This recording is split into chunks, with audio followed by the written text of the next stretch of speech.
जियो ने बदल दिया ओटीटी का दौर। फ्री आईपीएल के बाद लाया फ्री वेब सीरीज, नेटफ्लिक्स और हॉटस्टार की उड़ी नींद। अंबानी का बिजनेस अंदाज दिए घबराए दुनिया के दिग्गज, मोबाइल इंटरनेट के बाद ला रहे ओटीटी पर क्रांति। केजरीवाल कहते रहे फ्री कर दो फिल्में, अंबानी ने कहा जो मन करे जियो पर देखिए फ्री, ओटीटी हुआ हमारा। क्या आपने जियो सिनेमा पर आईपीएल देखा? क्या आपने असुर 2 और इंस्पेक्टर अविनाश जैसी वेब सीरीज देखी? अगर नहीं तो इसे फ्री में देख सकते हैं। और इस फ्री के पीछे अंबानी का क्या दिमाग है? क्या ये अंबानी की देशभक्ति है? क्या एशिया के सबसे अमीर आदमी होने के नाते अब पूरे हिंदुस्तान को वो फ्री में एंटरटेन करना चाहते हैं, या फिर ये कोई बिजनेस स्ट्रेटजी है? कुछ लोग कहते हैं अंबानी ने जैसे फ्री जियो सिम लाकर आदत लगवाई, फिर उस पर चार्ज लगाया और देश से कई बड़ी टेलीकॉम कंपनियां खत्म हो गई, वही ओटीटी पर होने वाला है।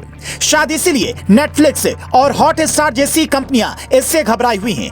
आपको याद होगा नेटफ्लिक्स का सब्सक्रिप्शन लेने के लिए पहले 1000 रुपए तक खर्च करना पड़ रहा था, अब 200 से 300 में मामला निपट जाता है। तो यहाँ पर समझने की बात यह है कि अंबानी जिस प्लेटफॉर्म से अरबों कमा सकते हैं, वहाँ वो सब कुछ फ्री क्यों कर रहे हैं? क्या केजरीवाल जो कहते थे कि फिल्में यूट्यूब पर फ्री डाल दीजिए, उस बात को अंबानी एंड कंपनी ने सीरियसली ले लिया है?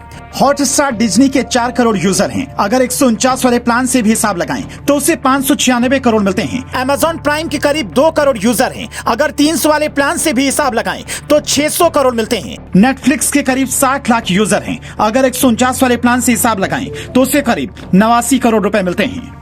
लेकिन जब से जियो सिनेमा आया, इन सभी कंपनियों की हवा खराब हो गई। हॉटस्टार डिज्नी के 40 लाख सब्सक्राइबर कम हो गए। ऐसा कहा गया कि एचबीओ से करार कम होने का ये असर पड़ा, जिसका फायदा जियो को मिला। अमेजॉन और नेटफ्लिक्स के यूजर भी कम हुए, जबकि जियो के पास कम समय में 1 करोड़ यूजर हो गए। आंकड़ों की ये कहानी बताती है कि अंबानी का ओटीटी पर कब्जा होने वाला है। पर यहाँ से समझना जरूरी है कि अंबानी की इच्छा क्या है, इसके पीछे का मकसद क्या है। पहला, अंबानी ने जैसे इंटरनेट क्रांति लाई, वैसे ही ओटीटी क्रांति लाएं। घर घर तक अच्छी वेब सीरीज पहुंचाएं और ओटीटी पर जिस तरह के कंट्रोल की बात हो रही है उस पर काम करें, जिससे ओटीटी की छवि अच्छी हो और फायदा मिले। दूसरा, अंबानी की बिजनेस स्ट्रेटजी हर वक्त अलग होती है। जियो का कारोबार उनके बेटे आकाश अंबानी संभालते हैं, जिनका आइडिया ये है कि जैसे बड़े बिजनेस में अंबानी ग्रुप का नाम है, वैसे ही ओटीटी में भी अब हो। तीसरा, अंबानी का बिजनेस मॉडल ये बताता है कि वो अलग राह पर चलते हैं। मुनाफा कमाने की सोचते तो हैं, लेकिन बाकी कंपनियों की तरह ग्राहकों को लूटने वाला सिलसिला नहीं है। रिलायंस ग्रुप को और बड़ा करना चाहते हैं। वरना एक बात सोचने वाली ये है कि अंबानी को ओटीटी में उतरने की क्या जरूरत थी। ये तो आप भी जानते होंगे कि अभी आईपीएल का राइट्स हजारों करोड़ में बिकता है। इसका टेलीविजन राइट्स हॉटस्टार ने हजारों करोड़ में खरीदा। खुद अंबानी की कंपनी जियो ने आईपीएल का डिजिटल राइट्स हजारों करोड़ में खरीदा, लेकिन लोगों को फ्री में मैच दिखाया। अब कोई भी बिजनेसमैन अगर कोई काम फ्री करता है तो उसके पीछे उसकी एक मंशा होती है। ये अंबानी की क्या मंशा हो सकती है? जियो सिनेमा को इतना बड़ा प्लेटफॉर्म बना देना कि देश में बनने वाले सारी वेब सीरीज या मूवी वगैरह सब कुछ वहां पर फ्री में उपलब्ध हो, ताकि इस देश का गरीब भी सिनेमा का लुत्फ उठा सके। क्योंकि जैसे हमारे पास जीने का अधिकार है, संपत्ति का अधिकार है, वैसे ही मनोरंजन का अधिकार भी हर आदमी को है। लेकिन मनोरंजन के लिए जो पैसे चाहिए वो हर किसी के पास नहीं है।